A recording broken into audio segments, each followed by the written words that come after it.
Hello and welcome to Beyond the Bio, the recap. In these short recap episodes, I'm recapping Monday's main show and choosing a take action for you to do and put into practice just as I will myself. On Monday, I was joined by Teresa Heath-Wareing to talk all about podcasts and how to make the most of them, be consistent, grow them and potentially monetize them also. Teresa Heath-Wareing, she is amazing. She's an international best-selling author, award-winning speaker and the host of the Your Dream Business podcast. Teresa has interviewed the likes of Denise Duffield Thomas, Amy Porterfield, Pat Flynn, Michael Hyatt, Jasmine Star and Stu McLaren and more. Teresa is recognised alongside some of the world's biggest digital marketing thought leaders and is widely regarded as one of the UK's leading marketing influencers. I think that I discovered Teresa through the Atomicon conference, but maybe it was something else. I can't remember now, but I definitely met her at the Atomicon conference and was able to pitch her to come onto my show. And I'm so glad that she did because I absolutely love Teresa's podcast. It is great. They're quite short episodes. They also come out on a Monday and she has super interesting guests, but just talks so much sense. I also really like her voice. She's got one of those lovely, calm, clear voices that is just so easy to listen to. She should definitely do. I can tell as I'm talking, I'm slowing my voice down. She could do voiceovers for adverts. Maybe that is something that she could totally get into because she's just got a really nice voice, which I think helps actually when you're doing podcasts. It helps to have a good and clear voice and it helps to have great quality sound on your podcast as well. She has all of those things.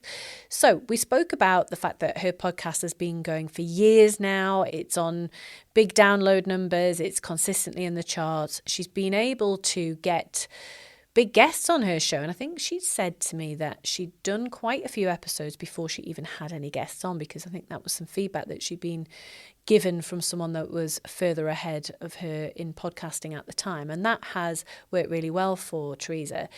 She spoke about how she managed to lure some big name guests from the US onto her show and the strategy that she took to get in front of them, which worked really, really well for her. Teresa also spoke about how she's dabbled in monetization of the podcast, so with sponsorship, but also with the other opportunities that it has created too. So that was very, very interesting indeed to learn more about. So this week's take action, what is it going to be? Well, I'm going to come up with two, depending on whether you are a podcast host or not. If you are a podcast host, I want you to be inspired by Teresa's technique and approach in approaching big name guests and put something together that is going to give you the best chance of getting a top name onto your show. Now, you might want to go back and listen to the podcast pyramid episode that I did with Daniel Priestley because he came up with some really good suggestions around this as well. Use that. Use what Teresa said and come up with a really creative pitch and maybe just do one or two big name guests so that you can really personalize it and see how you get on. If you don't have your own show, then the take action is going to be to put yourself forward as a guest onto someone else's show. Now, if you've never been on a podcast before, you might want to go for a much smaller show just to cut your teeth, have a go. It might be that you feel a bit nervous because you've not done one before. So go for a show that's a bit smaller, but that you have a better chance of being able to get accepted on, and really think about how you're going to tailor your pitch to them. So what is it that you could talk about? What value can you bring?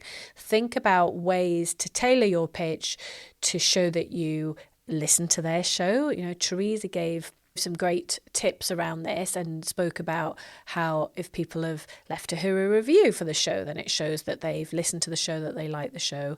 That was something that I'd actually done for Teresa's show because I genuinely do really love it and have enjoyed listening to it. So think about what you can do to position yourself in the best light to get that yes and do it. So there we go. A couple of ideas there for taking action this week. As always, let me know how you get on, and I will see you for the next show on Monday.